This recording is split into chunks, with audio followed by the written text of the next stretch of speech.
Hey, it's Mitch again, back in action. Uh, I wasn't sure whether or not I was going to do this next video, as I've probably been doing a little bit too many updates.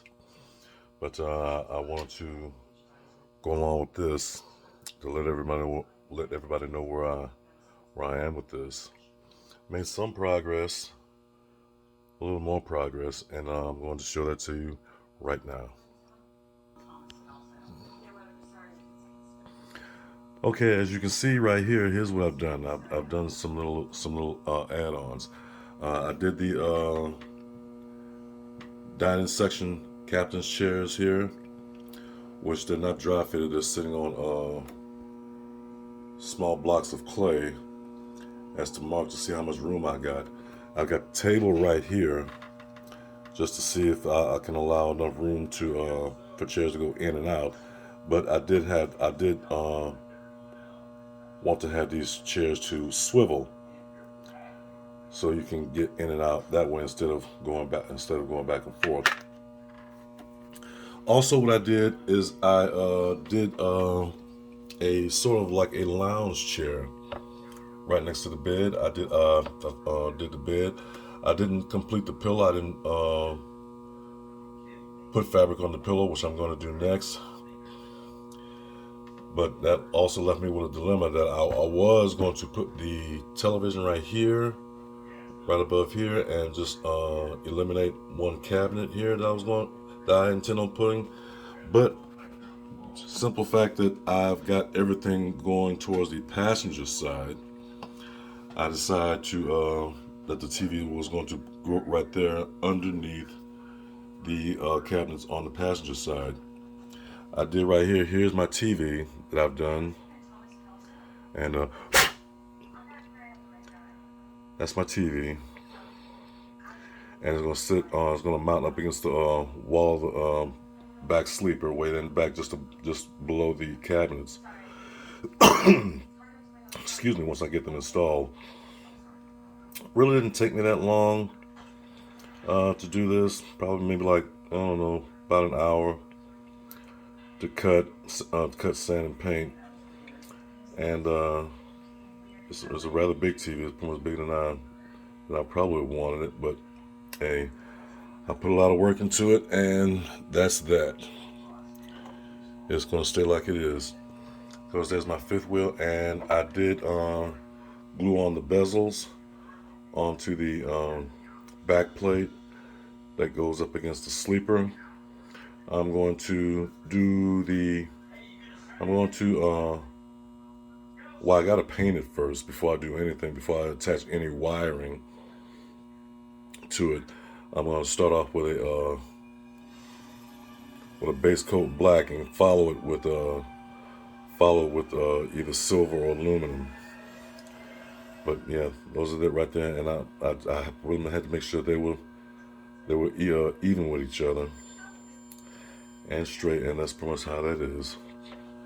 Now, if I didn't explain this, here's what I need to do for this. This is the logo that I'm going to put up against the back wall, and as you can see, I got pegs on it, so it's floating up against this granite piece.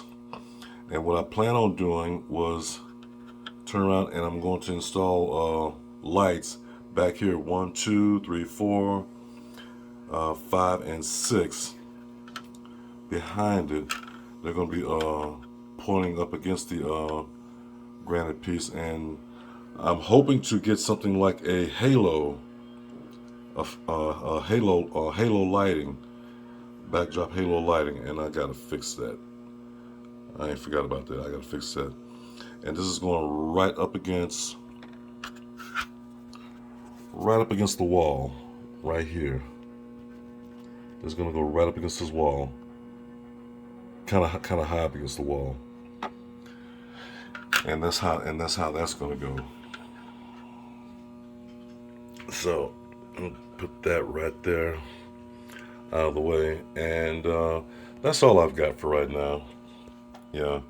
Well, I was able to open up the tail lights even wider, like I wanted to, and I don't know whether to install bezels to it or not. None are going down here. I know that because they're way too small, and that's a little bit much. As much as I want to, I don't think I'm gonna be able to. So that's about it. And I was also doing some touch-up finishes to make sure that my curves and edges didn't were free of scratches, streaks, and everything like that. I got one right here that had a slight gouge in it, and I put some contour putty there to fix them. It's been sitting there for like about 10 hours, and it's time for me to sand it down. I made sure everything was smoothed down, flush, and judging by feel, I mean it feels right. It feels very, very flush. And I put the Kenworth placards on it because as soon as I paint it, I'm going to outline the Kenworth in aluminum paint, and the backing of the Kenworth emblem is supposed to be the same color as the truck. So that's what I'm going to do. I'm going to do that, and I can't start any wiring until I get these parts painted. And there's the engine that I'm using. I'm not going to use that one, although I will complete this engine, and I don't know what I'm going to use it for, but I'm going to use this engine instead. I really prefer that engine, my twin turbo engine. If you can see that, it's twin turbo, and it pretty much looks nothing like this one. As a matter of fact, this one used to be that, minus the fuel pump at the top, turbo up top and in the back, and that's not how modern trucks are made nowadays. Here's my overhead compartment to the cab. I decided I'm waiting for it to focus. Waiting for it.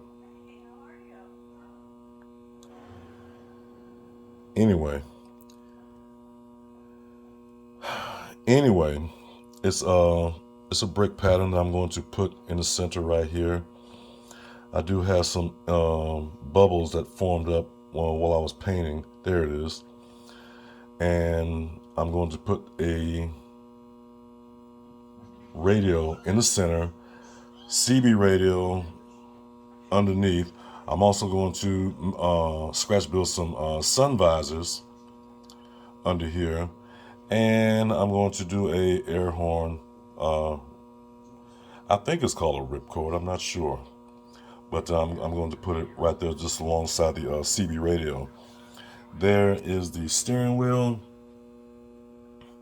which I put a cover over it, along with some. Will you please focus? Along with its controls, and that's all I'm going to present today. I was going to use this overhead piece, but that one I kind of like that one better, so I'm going to use that. But anyway, this is back in action, and just so how you know how the table's going to go, it's just going to go right there. It's going to be glued up against the other wall, just like that. Let me back up, and just like that, up against that wall that's sitting there in the corner, bowed in. That I'm going to have to fix. My rod from my sliding door broke off. I'm going to have to fix it. And I'm going to use some CA glue for that, because it keeps breaking off whenever I use the model glue. And that's about it. Yeah, I'm going to paint this as soon as all this fully dries. I put this backing for the chair here, and after that I'm going to start. This time I'm going to start wiring for the lights here in the back. I'm also going to make lights for where else? For the cabinet here, which I have lights underneath there for that. And I already had the light for the bathroom, and I also did a toilet seat. There it is, toilet seat. And I also I also made a towel for the towel rack. And that's pretty much all I did for right now. Everything else is pretty much cut and dry. This, however, this is pretty much disappointing. I can't use this for my floor because it won't allow me to make adjustments when I need to. Because by the time I laid it down, it is so tacky that I have to peel it up, and when I peel it, it causes I cause crinkles, and it's pretty much virtually messed up. So I'm gonna have to figure out something else to do my floor. And this is the material I was talking about. I was going to do the back walls with back and front up top. This is pretty much, I don't know what it's made out of, but it's almost like, I don't know, but it's able to stretch, and it's also able to conform to all the angles that I got going here. And I'm going to paint it use a fabric paint that won't crack, unlike that stuff will. And we'll see how that goes. But this is the material I'm going to use. I can't remember where I got it from, but once I realized what it can do, and it's like I said, it's very stretchy. You can see right there. I mean, it's very stretchy, and it kind of like forms. It does form. So by the time I get put some glue to it and back it up there, I mean, it's going to pretty much really turn out nice. I think it is. But anyway, that's me, back in action. This is Mitch. Shout out to everybody. And I will say that I am out. Everybody, you have a good night. Oh, by the way, before I go, if I didn't say this, I do have a stove right here, and it's sitting right there. It didn't come out too well. I put a vent right here for smoke, cooking smoke. You know, you can't have a truck full of smoke when you cook. But the backing here, I touched it prematurely. Not only did I put fingerprints on it, but I also put dust particles on it. And I pretty much thought that I could paint over it, but it didn't turn out well. So I'm gonna have to wait till it dries and resand it and then repaint it. And that's going to get tacked on along with, I'm gonna have to start painting and detailing the radio, so I can start putting that in along with the sun visors. But like I said, back in Action Model Collections, this is Mitch, and I will be out of here. Thank you very much for watching.